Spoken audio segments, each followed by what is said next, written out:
thank you again for taking the time out of your day to speak with me on Creative Habits Podcast. How are you doing during these crazy pandemic times? Interestingly enough, I'm doing well. In the beginning of everything, the first few months, especially COVID going into, George Floyd, still dealing with Breonna Taylor and all these other deaths, Hmm. it was going from this place of like, yo, I have a break because of COVID. I could be in the house for 2 weeks. I'm an introvert by nature anyway. I'm like in the middle. Mm. And then this anger came, this anger that took me out of the space that I normally exist in, because I exist in like looking for happiness and joy. And it was about a month and a half where I could not get out of the angry space.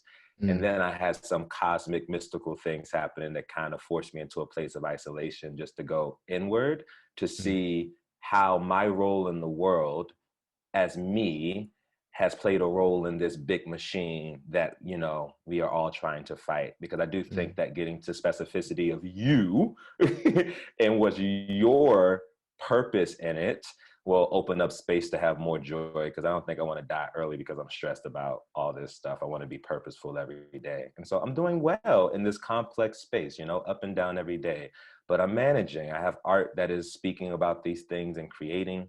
And so that's guiding me through, So yeah, I'm all right. That's pretty good. My grandfather always told me, you can never get mad at things that you can change and things that you can't change. You know, Mm-hmm. it's just putting that energy into stuff that won't really make a difference unless you have a purpose to make a difference. You know what I mean? Yep. And that's bigger than ever these days. And because we were forced into this, all of us into this isolation, I feel Mm. like in pockets all over the planet, because this is just what happens when you're forced to be alone. I mean, there's so many messaging, and whatever spiritual text you choose to read, or Mm. whatever fiction or nonfiction book you choose to read, there's all these moments where the main character has to go into a place of isolation in Mm-hmm. order to find themselves, whether you're forced there or you go there. And it doesn't look pretty, because it can be very detrimental, or it can be Yeah. very like, I can do this, but it's Yeah. scary. And so I think that's the clashing that's happening everywhere too, is that everyone has had to look at themselves, and now we're all reacting with the energy of looking at what is. Yeah. I could see the positive behind the isolation because we're so used to this wake wash work routine and always have to hustle and bustle, and we never really, like you said, look within ourselves, and take a break and I guess sit down and smell the roses per se, because we're always on the go, especially with a career like yours or um, just working in general. It's it's taxing to the spirit. Mm-hmm. Very taxing. And then you have to learn how to balance that. And here's the thing Mm. too, even if you don't even rock with the spirit or use the language, like that work is still happening within you, that inner Mm. work and outer world. Everybody Mm-hmm. goes home with themselves. You know what I mean? You go to sleep by yourselves, you dream by yourselves. So even if you're not a person of faith, you're still Mm. having a spiritual experience. And so it's so interesting knowing that, and knowing that to be true. It's not a belief, is what I know to be true. And then seeing the space that we don't give each other to see, because when Mm. we're in that reactive space, we're just shouting at each other, right? But like Mm-hmm. nobody's able to see that, oh, the thing that I'm actually angry at about you, there's a crevice in me that knows what that is. My context is just different. Like the context for Mm. my anger is different than yours. But if we can just access what has made us angry and those little Mm. kids inside of us, the human experience, if you're breathing, Mm. then, I think we can like get through the mess in a, not a quicker way, but in a more productive way. But, there's a lot of people with a lot of opinions. We're in 2020, social media, everybody got something to say, including you. Everybody, everybody. So tell us a little bit about yourself. What inspired you to become an actor? Yeah, great question. Mm-hmm. As a kid, I always thought that I would be a lawyer. And that was because I think I came into this world just feeling like there was a lot of injustice, even within my house and stuff like that, you Mm-hmm. know? Uh, and so I always thought that I would be a lawyer. And then through like school, and writing a lot, and then seeing my creativity through my writing. How I would write essays was just coming from like this very active place. Like I would put scenes within what I was describing, whether it was history or whatever. Like I would put real people within the midst of that so that we can see the reflection of us in it. And I think that just led me to Suitland. It was the first time I ever did a monologue, first time I ever got on stage at all. And yeah, I got in. And then even at that time, I still thought that I would be a lawyer. And then I think me and my class, you know, we were all of our teachers before y'all came were white. And then they all quit at the end of our freshman year. So we felt very abandoned. Wow. And then we felt so abandoned. And we saw that the work that we were putting in front of us, the classical things, and even the plays were always from a white perspective. It did not reflect us at all. And so freshman year, we started writing our own shows, reflecting our community, and then started a little theater company called Unleashed Talent Productions. And I think that's what really activated my activism, purpose, and how to navigate art, because I always want to tell stories to reflect us to do something. And so that's really how I got going. And that's, you know, even when I got away from it, I wasn't conscious of that. It's always come into what I've been doing, you know, even in college, locking my hair at this white school after freshman year. I was working at Abercrombie and Fitch, brother. And I went to the costume designer and the head of the department, Mark Wade, only Black man teaching in the program, still today, shame. And I went to them, I said, I'm gonna lock my hair. And it's like, okay, the Black man, Mark, he was like, okay, I don't know if that's gonna look good on you. And I was like, okay, whatever. And I heard the costume designer, Lisa, I'm like, I'm gonna lock my hair. She said, that's so cool. Let's see how it works over the years. And so I've always been fighting against changing myself in order to tell the stories that doesn't reflect us because it's white shit, you know? And so, yeah, that's how I got started. That's how I got into this thing. And I'm still running my mouth with the art today. Yeah, it's hard trying to exist and be who you truly are when the European standard of pretty much everything around us just like keeps kicking us down. It's crazy. Yeah, it's very crazy. And I think too with that, because like I'm classic, I got my MFA from the Oak Globe, University of San Diego, which is a classical training program, meaning we do a lot of Shakespeare, which is different than all the other programs. We're based in Shakespeare. That's the bulk of what we do, 80%. And, you know, being around that and only seeing stories written by white people and then looking at the roles that you end up in. And like the world thinks that it's a great role. It's like, it's a great role. It's like, yeah, this is great. It's like, you're playing the king, Jamal. I was like, yeah. But you have to realize that in this context, I'm playing the king that is the comic relief to all of the disaster going on. Black people always exist as the comic relief for the bullshit that white people are doing. So yeah, I'm playing a king, but the character of that king, like, you know, like being told that, you know, you're not looked at as the heartthrob when you come in, Jamal. And I'm like, bruh, did you look at my resume before you accepted me? I was playing mad Shakespearean lovers before I got here. What are you talking about? You know, but the context of being the only person of any color in my class, and for a lot of other Black people that came through the program, your casting kind of reflected how the world sees you within the context of whiteness, without them even being conscious of it at all. They think you're doing a great job. Oh my gosh, you're so great at that role. I'm like, get on my face. I think a lot of it is the narrative that's embedded in our society and media, being the token Black kid or thug number 2 on a movie. It's like when we don't control the narrative, that is all they will see us as, and it's like normalized to them in a sense. Yeah. Yeah, which is why it's always great to keep pushing for more diversity in the writer room and, you know, who's creating the art, because if they're only telling our stories from their perspective, you're going to have those blind spots. And if you only have one Black man in that room, you know what I mean? I have a singular perspective from my Blackness. And like, you're going to have to ask Philip what his Blackness means to him. Like, they lump the group of Blackness into these categories of big things. And it's like, we're never a monolith. Even if I am a little weird and a little emo, like, you still got to ask each emo Black motherfucker how they relate to the world. It got to be that specific. And so when we talk about diversity, there's always like one in the room. And I think that making the one the standard is still problematic too. Like, true diversity is just really having the room reflect what society actually looks like. And those rooms are still unbalanced in that way. Yeah, it's just troubling to me that Black culture, Black mannerisms, Black music, just the way we move and maneuver through the world is like the heartbeat of American culture. You know, hip hop Hmm. music, for example, World is, culture, man, yeah, world everywhere. culture everywhere, you know. And without us, America and the world wouldn't really have any soul per se. You know what I mean? So That's a um fact. We bought the soul. yeah, we bought this soul, you know. But I am glad to see an insurgence of Issa Rae's and Mhm. not too long ago Black Panther, all black cast, and Yeah. you know, it's it's looking brighter along the horizon, and I really appreciate that. It's long overdue, but I hope it's just opens the doors for like younger and Black creators like you to progress and do your real purpose in your field. Yeah.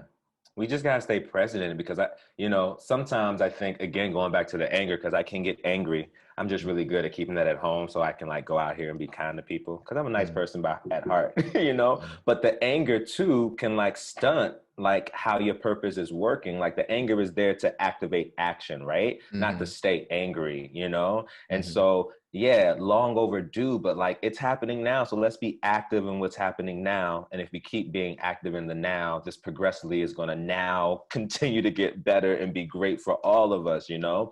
As soon as we get comfortable, like, oh, yay, we got one, which is like what happens a lot because, again, mhm, that's the standard. When there is no one, when we get one, we're like, yay. We're like, we mhm, got one, cool. Let's keep working. Let's keep working. You know, we got one, cool. Congratulations. Boo. How can I support you? Cool. Let me know. Let's keep working. Let's keep working. And sometimes the overexcitement gets us comfortable and then we cycle back around to unbalance again. We got to always be on this stuff and be aware of it and not lose the consciousness of mhm.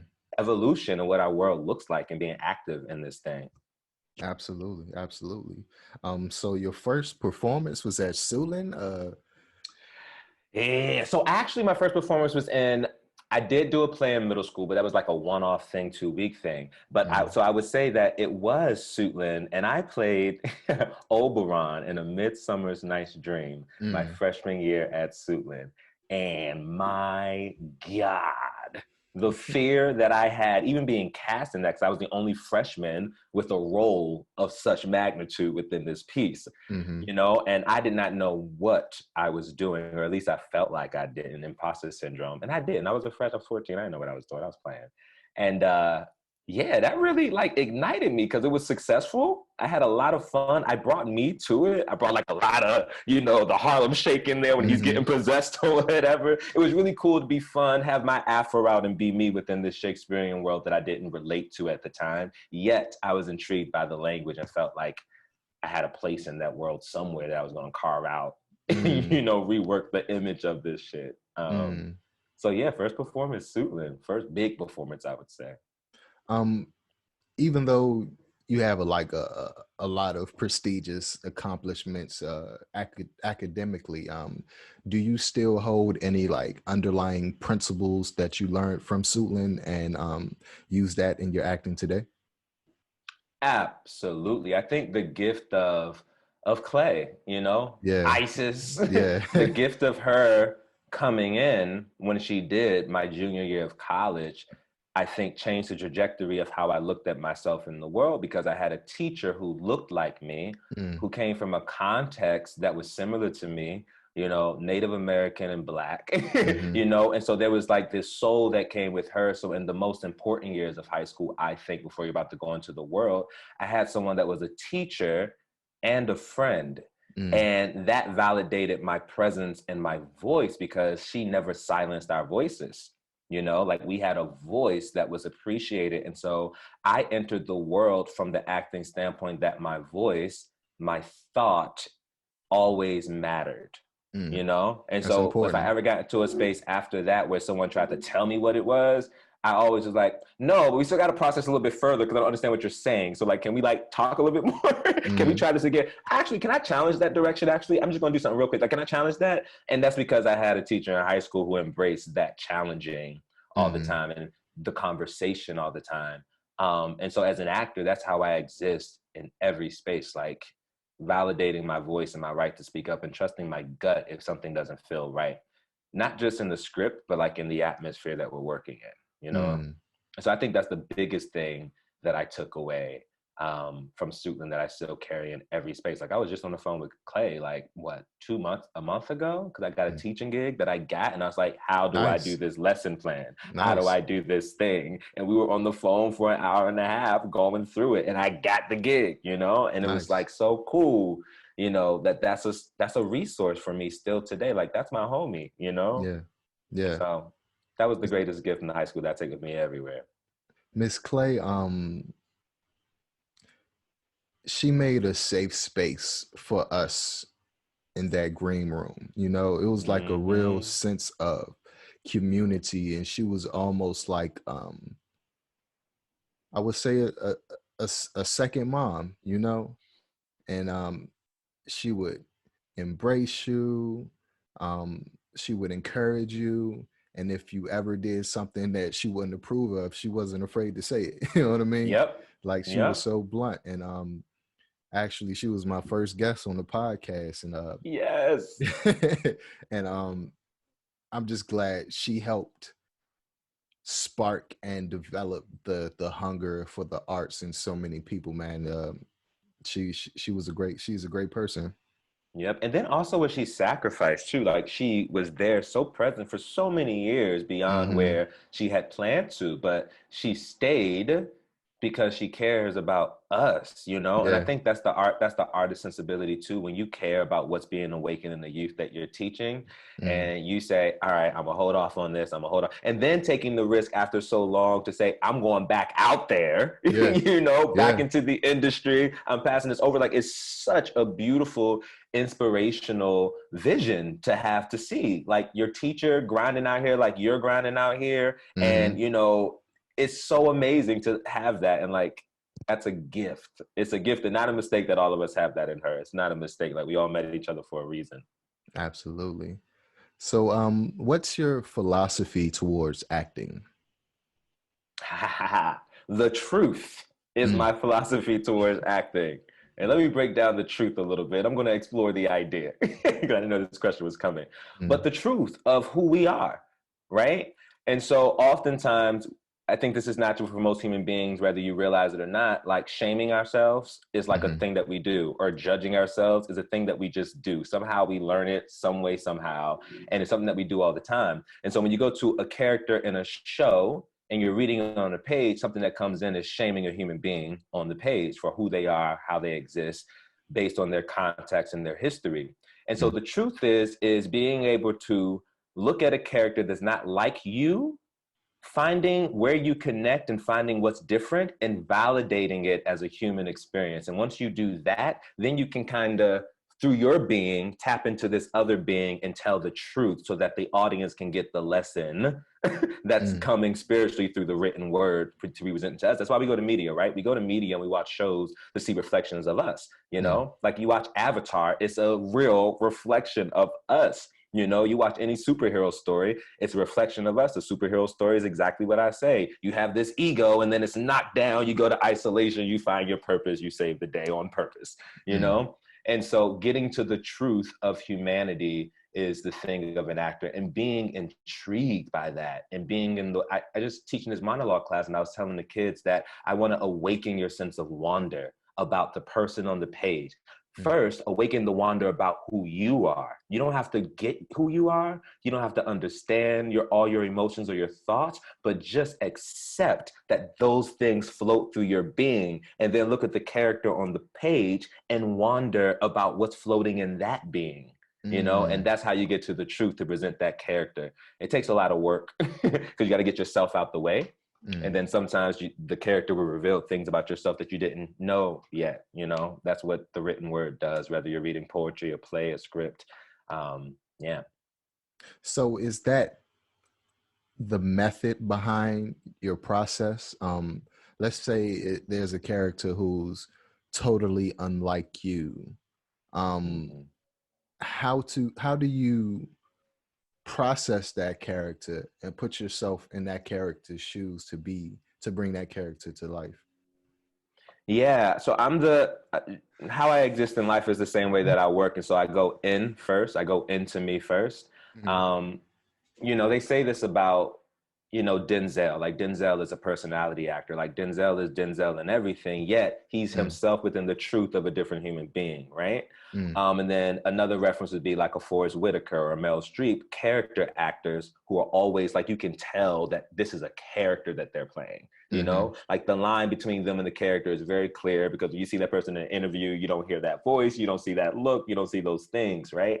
I kind of exist as an actor kind of in the middle. I play a lot of characters, and I mm, also play a lot of like lovers and sensitive like beings that are like me.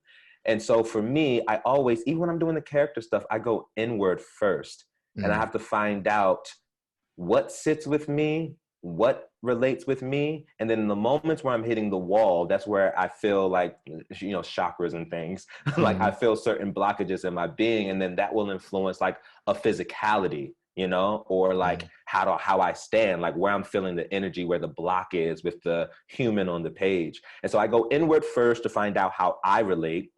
I become hyper aware and conscious of where I don't relate and where my body reacts and where my voice reacts. And then I let those things, I kind of play around with those things settling in, and then I see what happens physically. And then through that, some magical thing happened that I honestly can't describe it. It's kind of, I don't have the words yet to describe it. Some mm, magical thing happens where things start to fall into place.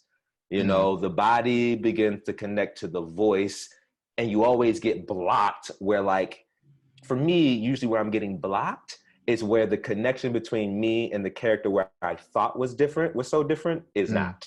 mm, It is trying to negotiate the two souls, the character's soul and my soul, trying to negotiate. Okay, I don't see exactly where that's coming from, but I got this thing going on with you. Okay. And that's where I don't know how to explain what happens there. I kind of just trust my gut and the impulses there, and see if I'm able to breathe through it. If I'm able to breathe through it, then I can say, oh, that's honesty. That's the truth for this character. If I'm holding my breath, if I'm overextending myself, if I'm mm. always stressed when I'm done, I'm like, I'm not in it yet. I'm not in it yet. It's not there yet. The humanity isn't there yet because I'm not breathing in it. And so, yeah, that's me in this crazy world of acting and breaking down Mm. things.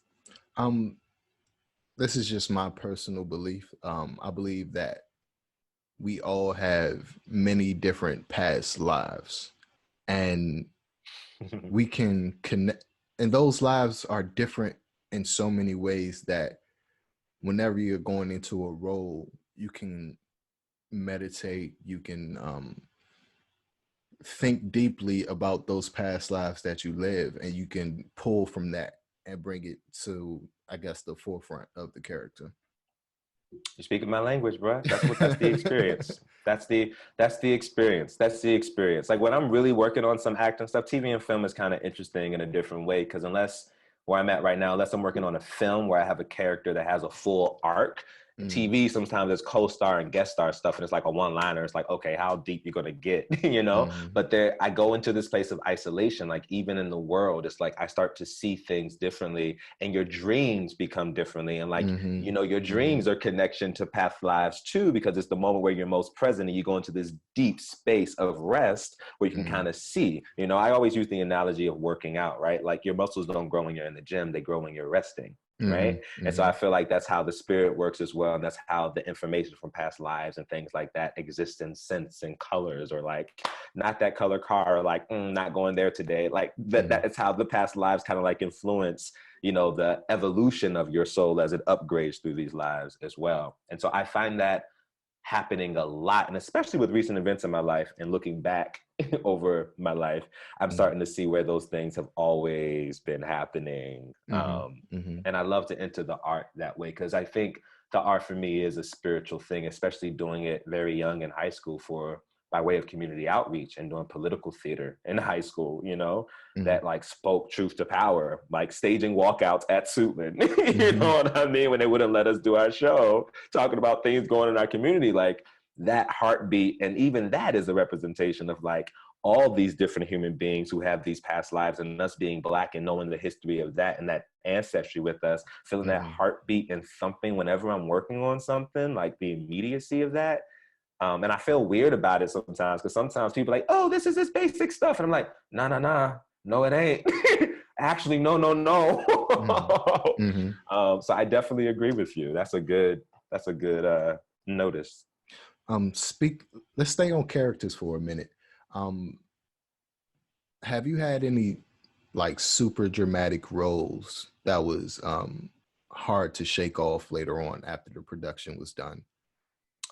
Oh, hard to shake off when the production is done.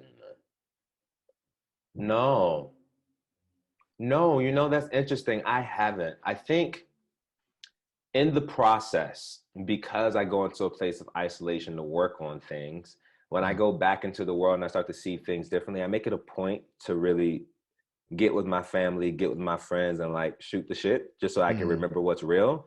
I think that for me, it can be dangerous for me to get lost and not be able to disconnect, because I think my spirit, the empathetic spirit that I have, already has challenges letting go of other people's stuff and knowing what's other stuff and who's my stuff and like, why am I heavy? Everything's good. Like I already have that. And so I make it a point to give myself a process of letting go immediately after. Even when I go to an audition, I do something for myself afterwards. You know, I rip up the script, I forget about it. I'm like, well, that's done. And so I can't recall. I think if I can recall one thing, I was understudying, and I wasn't playing the role, I was understudying it, but I worked on it like I was playing it because that's what I do. And I was understudying Blair Underwood in Othello at the Old Globe.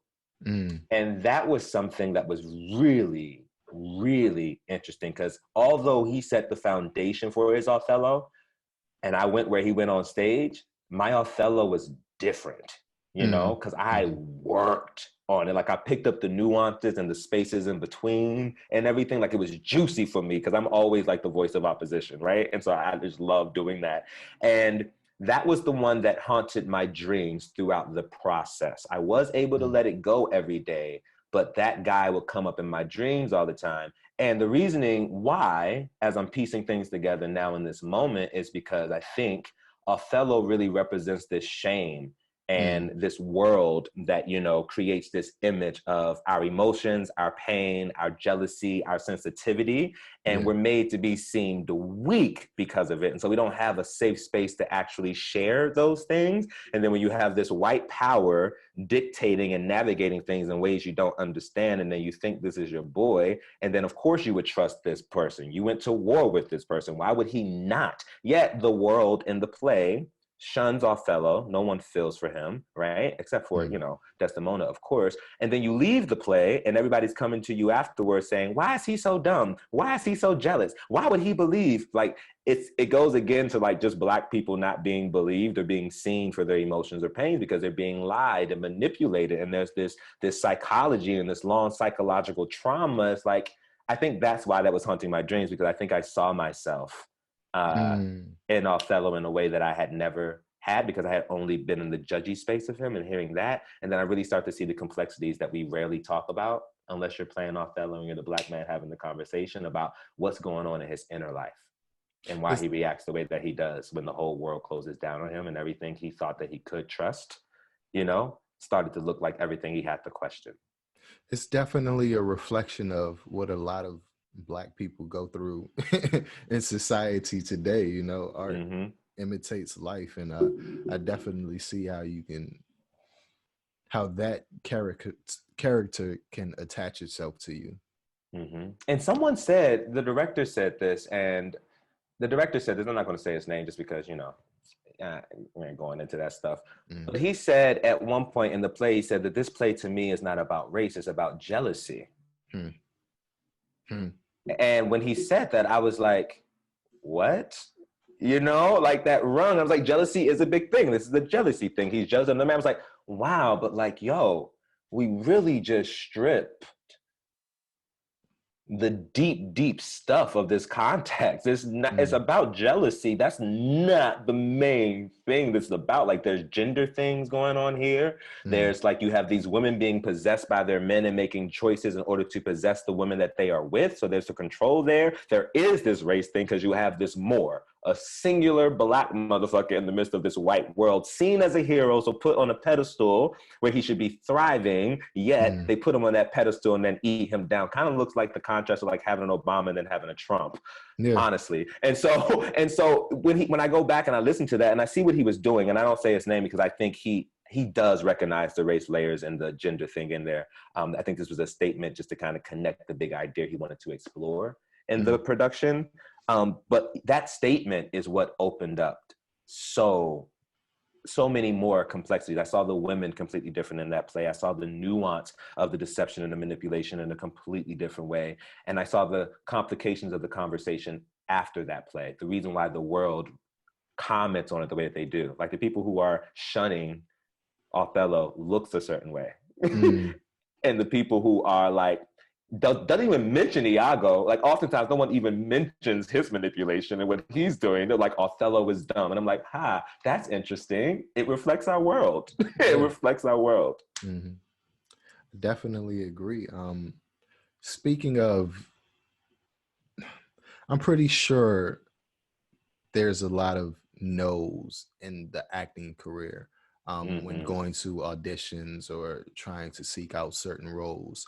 How do you deal with that process?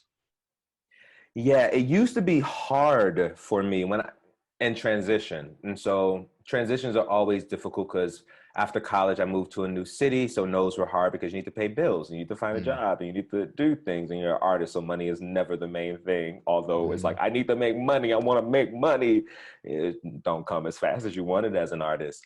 But then I got comfortable realizing that, where I exist in the theater space, or where I had existed in the theater space in Philly, was creating new work, was devising new plays, which was also, looking back now, it's like, your voice being included in the process, your voice being included in what's being said. And so I got comfortable with no's because I was no longer looking for yeses, because I had like a tribe of people who were coming for my voice to devise things. And so that was a place where like, it felt like unleashed talent. We devised those things together. It felt like my roots. Transitioning from grad school to LA to this world of, vanity and money, that's the big thing. It's like, how much muscles do you have? How ambiguous are you racially? How tall are you? Like, it's all about image first. That's changing, but that's the space that still exists here in a big way. And so your no's start to feel like, for me, the insecure little boy that didn't exist growing up, is like, I got it like that. The world didn't relate to me as a Black man in a way. I had a lot of shame on myself based on how I exist or looked in the world or felt in the world or how my voice was received. And so hearing the no's in LA kind of made me feel insecure about myself. I was like, what are they seeing? Like what's the reflection? And I remember one day, I'm a vulnerable guy. I love talking about this stuff. I remember going to a meeting with an agent, and they just said, we don't know what we're going to do with you. Like, you have great experience, but like, this means nothing here.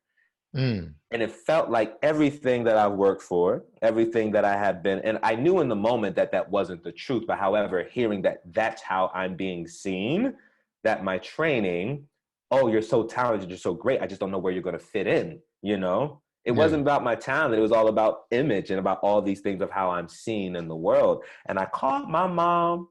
I was on this windy road. I had to pull over, and I was just crying. It was raining too. And I was like, Mom, I always feel like I'm never enough.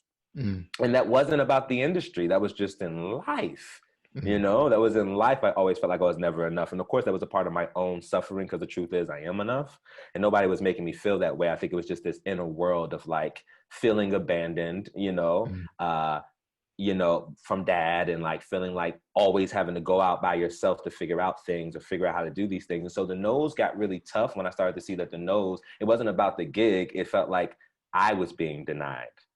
And so that took me into a place again of finding me, which took however long that took. And through a gig that I got playing this guy, Michael, in this queer horror film called The Quiet Room, where the character looked like my brother. My brother's schizophrenic and bipolar, and has contemplated his life many times. And this character was that, a queer man who had contemplated his life many times, lost a lover, and that landed him to almost taking his life within the hospital. I got to art that was really speaking to the healing of me and my brother. And that's when I got back into like my being. Took time, but that's when I was like, it's not about the yeses. It's about ending up in the room where you're supposed to be. And when you get the job, it's because it was for you. Like that gig that reflected me and my brother in this space of horror where Black leads don't exist. They're starting now with Jordan Peele, but then again in this queer space too. And I exist as me, and I'm not a stereotype. You know what I mean? There was so much things for me in that was so specific to my opening up. And even at that time too, I was out as a bi man, but I wasn't like on social media. And I'm still not. Like, I'm Jamal. Like, why?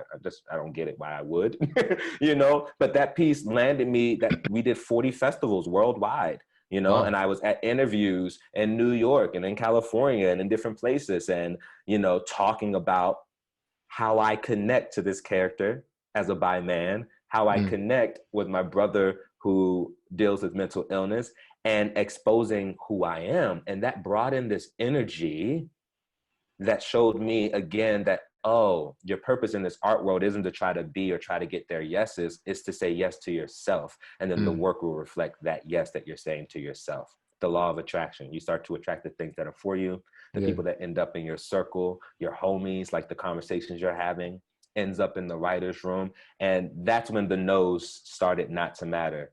I get auditions every now and again today. I don't exist as only an actor anymore. You know, I'm a teaching artist.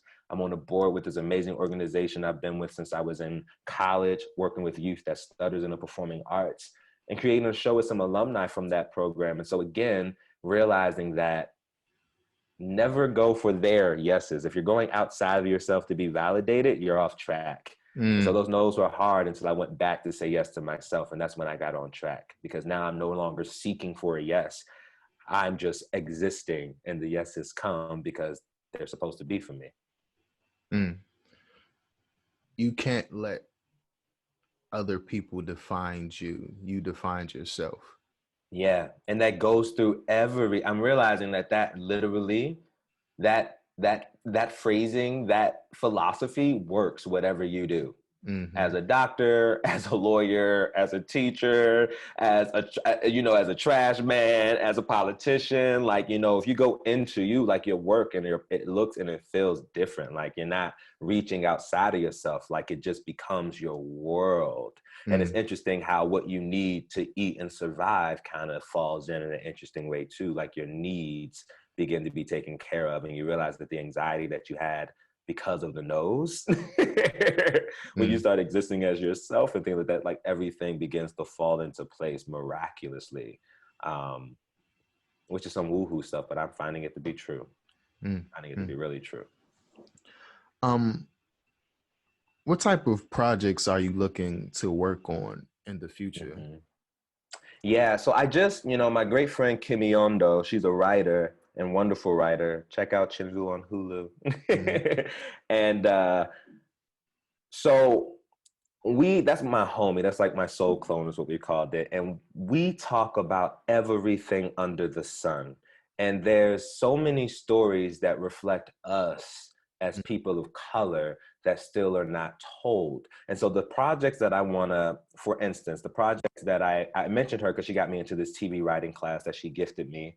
And I was learning a lot about what I want to do in this world with my art now going forward. And I want to tell the stories that we haven't told yet, because a lot of our stories are only told from the trauma aspect of it. And so I want to tell stories of Black men exploring their sexuality and finding love, not because of trauma. You know what I mean? I want I want to tell stories of like my mother being a vet of the military, becoming clinically pressed in the Netherlands and having to get out of the military, losing everything just because she needed to be with her sons because of mental illness. You know, I want to tell that story of a Black woman. I want to show that film. You know what I mean? I want to tell the nuance of our stories from a place of realness and truth. And there's so much nuance and juiciness to us that we still haven't seen. You know, I was just doing this thing with Kimmy, this It's a Vibe thing, which is this flirting thing. And I did it with this gentleman that's a homie of mine and like a great human. And like, that's a reflection of something that we do not see two Black men existing as him and me. We don't see in media. We don't see Black men being us, masculine, or like the intersectionality of the divine feminine and masculine, and like being able to be attracted to each other without it being a thing, you know, without it being over sexualized, or without it being like someone's deceiving the world. Like stories like that, stories that are exploring and investigating love and, you know, family past and future, and like the complexities of love from a place of truth, not trying to still, you know, put these structures in these boxes of Black people. I still feel like sometimes the industry put us in boxes, you know? Like we still go into writers, we still pitch shows and they're like, this is too much like Insecure. And they're like, this is nothing like Insecure at all, you know? And so there's still these boxes in these lanes where the industry still looks at us as like a monolith. So this exists, like nothing with two Black women doing this thing can exist again, because no, and it's like, yes, it can, because the nuance of this friendship is different over here, you know? So I want to tell those stories. I want to tell those stories. That's where I want to go next. People always ask, what's your dream role? I don't feel like my dream role has been created yet, because I feel like the dream role is really going to reflect something that I need, and something that's going to reflect something new to the world needs. It's going to open up doors that shows us differently. I feel like the way that Black men exist is changing. Our sensitivity, our vulnerability, our hearts, our souls, like the way we operate, masculine alpha men, like it's so different today. It's so different. So I want to tell those stories and make sure that we see that, so that our fathers who are still living and the older men who are looking at us like, wow, how is this motherfucker able to say all these beautiful things? Like, how does he know how to show up for his partner? Like, why does it not feel like a sacrifice? Why is he not at work all the time? Why does he not feel like he got to do, like, our fathers are really looking at us and they're intrigued. They just don't know how. And so I want to tell the story so that they get a chance to see how before they're gone. And they're able to celebrate with us too. Those are stories I want to tell. I love it, man. And I think we're extremely fortunate to have the internet and social media and community and cameras and sound equipment and script writing programs are so inexpensive now. All you need is really a really good community and a really good team to, you know, get your voice out there, get your thoughts out there. You know, we don't have to be accepted by the European standard of the business or Hollywood. You know, I don't know if you've seen Lovecraft Country.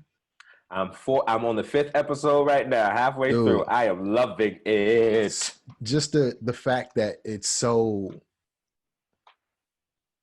it's looking at the past, but there's a lot of Afrofuturism in it as well.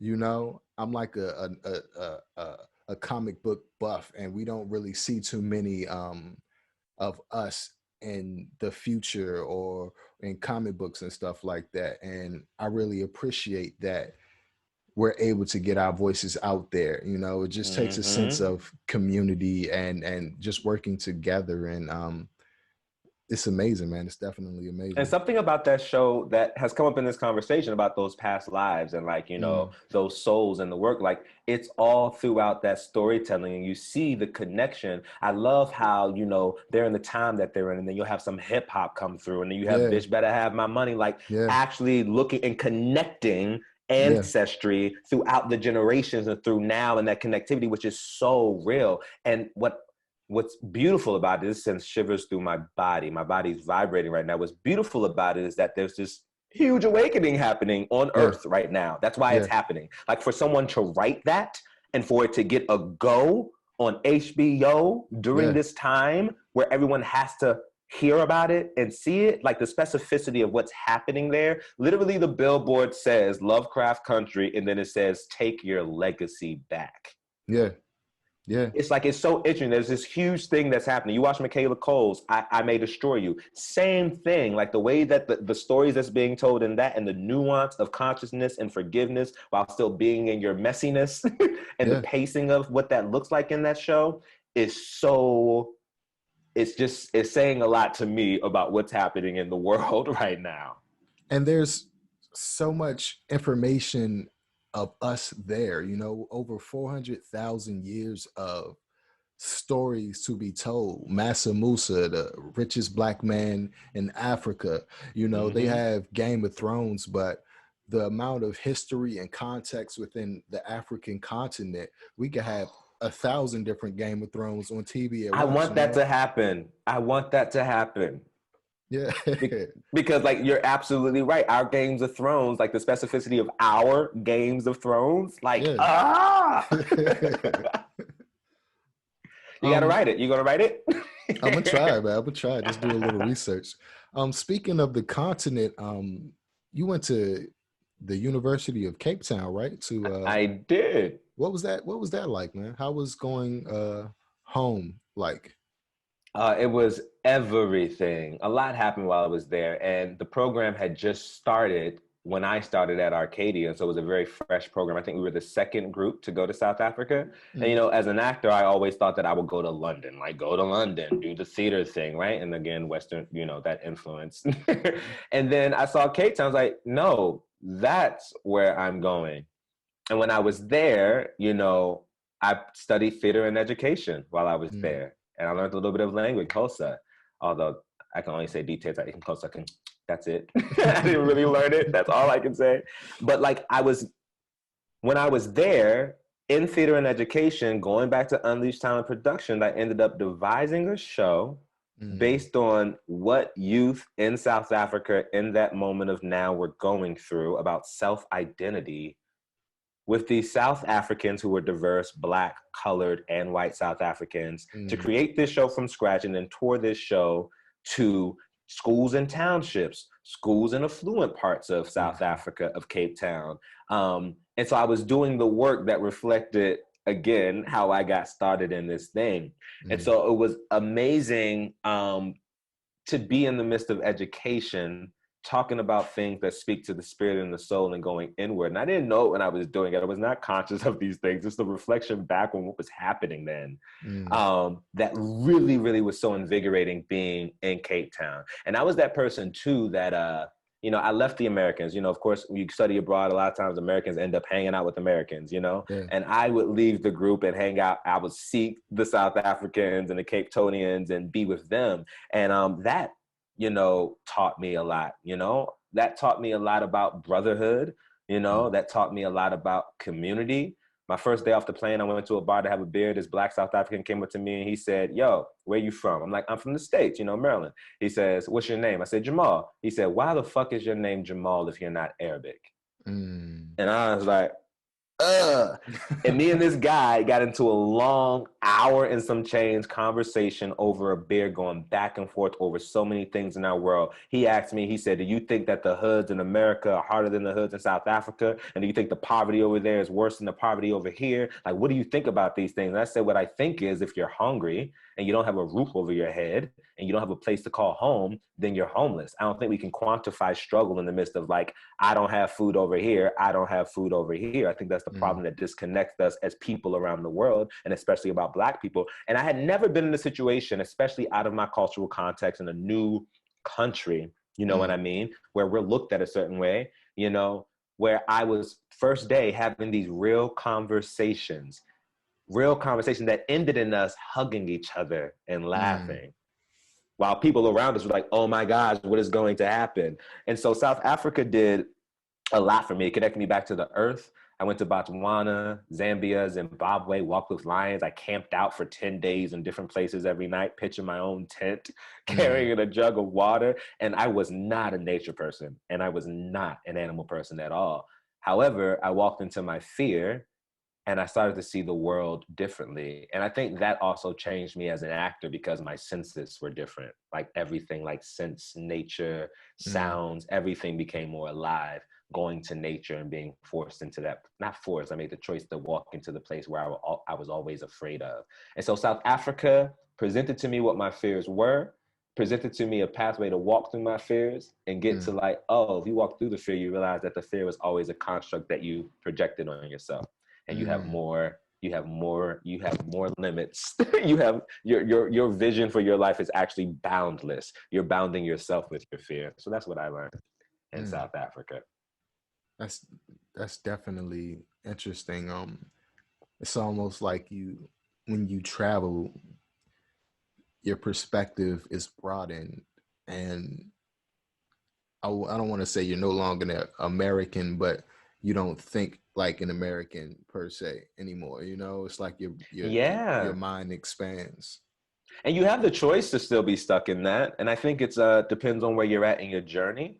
Mm, Because I think it's a human experience to want safety, right? And so being in a different cultural context, you might not know if you can like exist and like really get your voice through, or if you're going to be disrespectful. Like, you know what I mean? Like mm, Americans travel with entitlement too. We just run through stuff when we go to places, right? yeah. And so that's a perspective. I think for me though, like something bigger than me was calling me to it. You know, like because of South Africa, I now travel by myself. Like I travel Mm, out the country by myself. I go on vacation by myself.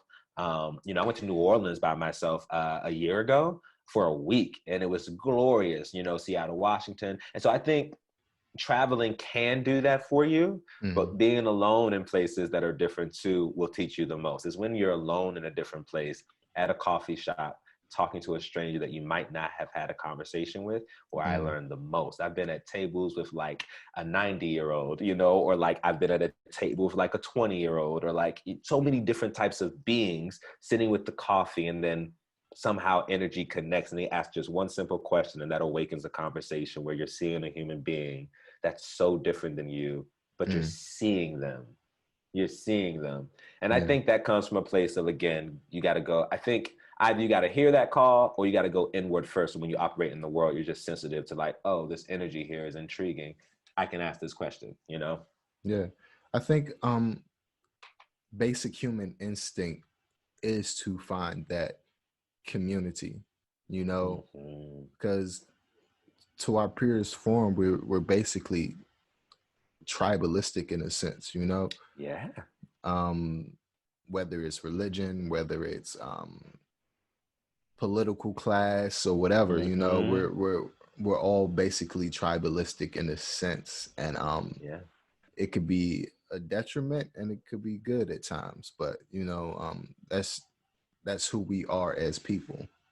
Yeah. The thing is being aware that we exist in these tribes. I love the thing that people say, you know, all the time, like, you know, we come from kings and queens, you know, I'm a king, I'm a queen. I'm like, yeah, we all the kings and queens. But if we go truthfully, if we go Mm, back to Africa, like all of us were not motherfucking kings and queens. There was a hierarchy yeah. there. There was a hierarchy there too. There was somebody always trying to get up. So let's not fool ourselves and Hmm. think that Hmm. we don't, because you're right, we exist in this tribal culture. I think the thing that's challenging with the context of America is that some of us are conscious of that, but like the people who are in power seems not to be conscious of that. And if they just become conscious of that, we'll stop, you know, making this a left and right thing and making this an American Black Lives Matter thing as a contrast to the American things. Like we got to lose these identifications in order to see that this community in which we live in now Mm, is where we need to come together. And we live in this or that world, this or that, which is antithetical to community. You know, if you're trying to build a country built off of democracy and community and us freedom for all, it's like, no, that's not how we exist. I mean, I definitely have my conspiracies on that, and I do believe that everything is in this country is created the way it is for a reason. But that's Ding, just ding, my ding, ding, that's just my ding. side note. We just gotta be intrigued by it. That's all. And when Yeah. you get intrigued by it, even though some of the stuff doesn't look pretty, you know, it becomes I don't know, it becomes a interestingly fun exploration because again, being Mm, on your purpose, you feel alive. You Yeah. feel alive actually being able to see what is, and they say, okay, these things are happening because they have to happen. We built this stuff. It didn't just happen yesterday. And so like, Mm. okay, so this is work to do. Where do I fall in? It becomes fun where you can be present in this thing rather than, again, keeping yourself in suffering. What can you do? um, which do you prefer, film or the stage? This question always comes up. For me, both, again, going back to my method as an actor, telling the truth. Yes, there are technical differences from being on film than being on stage. However, the journey of an actor is within that context to tell the truth of the human experience. And Mm, so for me, if I'm telling the truth of a human experience, and I feel alive in doing that, and I'm learning while doing that, whether it's on stage or whether it's with the camera here, my job as an actor is the same. mm, The only thing that difference is that I'm not going to shout to the back row in a 100-seat auditorium or 500-seat auditorium. The thing is that, oh, I'm going to speak softer, because mm, like this is actually right here. It's intimate. And I do think that theater training teaches you that, because sometimes people say, theater actors don't know how to get on film and be smart. And I was like, yes, that's just like, a muscle that's being worked. But I would argue that if that actor becomes conscious, we learn the same thing in the theater too. Because if you're on Broadway, there's a different type of projection than if you're in a black box space with 25 seats. You don't mm, speak as loudly as you would. Like, we actually do get that training to like adjust, and you learn how a whisper can be a whisper and the last row can still hear it if you're actually speaking to the person and sending that message to them. And so the nuance of it for me is a technical thing, not an artistic thing. Because the mm. art for me is telling the truth through the character, not if I'm on the stage or if I'm on screen. Or doing a radio play. I do voiceover stuff sometimes too. And so, yeah, it's just telling the truth. So I love it all. I love it all. Here's what I'll say. I do think that there's something spiritual about the stage Mm, because you have to have community that's mm, going into a basement with no windows to rehearse this thing with all these spirits on the page to have a discourse about awakening that. And in the midst of that, you have sound. In the midst of that, emotion is triggered. In the midst of that, people hit blocks and you see insecurities that come out. That's because I'm working as an actor. Like, humanity is activated in an interesting way when you get people in a room to work out some stuff, to decide on what this is going to be, and then to journey through the complexities of that. There's a spiritual thing through community that happens with being in the stage. Whereas on TV and film, if you're not a regular on TV, you're there for the day.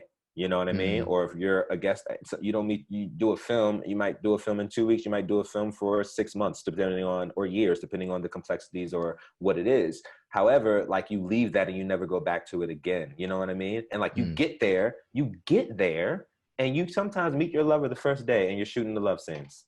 mm, Whereas in theater, you are rehearsing this week after week.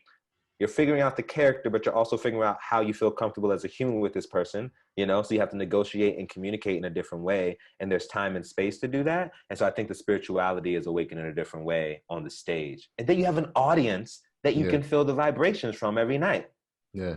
where that energy is coming back at you. And so I do think that theater is a different spiritual experience than film is. Mm. I I definitely do agree with you. Me personally, I feel that okay, theater is almost as old as the first human beings. You know what I mean? Like, it's older than religion. Mm-hmm, Before humans had written language, they would tell stories and they would project and they would mm-hmm, act and they would do all these subtle nuances to, you know, get their messaging across generations. You know what I mean? So it's, yes, indeed, a spiritual movement. And I think that I love movies. I'm a movie buff, but I feel it more when I sit in the audience and watch a play. mm-hmm, I feel it in my mm-hmm, spirit a lot more. mm-hmm. And you have to talk about it too. You don't have to. You can just go to your car and go home. But there's an intermission where everyone that just had that experience in the dark has to see each other, Mm, sit in the lobby, bump into somebody, say, excuse me, can I grab that? Yeah, that's for, like, you get to hear the conversations happening. When you go to the movies, you're watching it and then you get in your car and go home. You don't get the community experience of hearing the earshot or feeling the Mm-hmm. energy shift in space. You know what I mean? It's Mm-hmm. interesting. And I do think it happens, like, you know, when I watched Passion of the Christ, I feel like when those lights came up in that movie theater, it felt different. Mm-hmm. Although I saw Moonlight, it was interesting. It was me, a Black man, and then a white gay couple, one of which I worked with in Chicago and hadn't seen since I worked with him in Chicago. And this is like 8 years later. And even that energy of seeing this Black queer story and then getting up as these queer beings and seeing my Blackness and their whiteness, you know what I mean? And their Mm-hmm. relationship, they're married, like even that, and we had to see each other. Even walking in, we were aware what Moonlight was and how we were so different, you know? Mm-hmm. And Mm-hmm. so I do think that certain film experiences can have that. But there's so much spectacle with film these days too, right? You Yeah. know, Yeah. there's a lot of, you know, you sell out the movie theaters these days where it's like the big superhero thing, the big bang thing, you Mm-hmm. know. It's not often that we go like we used to, I think, and I can be wrong. This is actually, I don't know if this is true, but I don't think that we go to the movie theaters as much as we used to really feel deeply. Mm-hmm. Mm-hmm. You Just know, to, those it's just to movies, cut us off from society, basically. Shut our minds yeah, off. Yeah.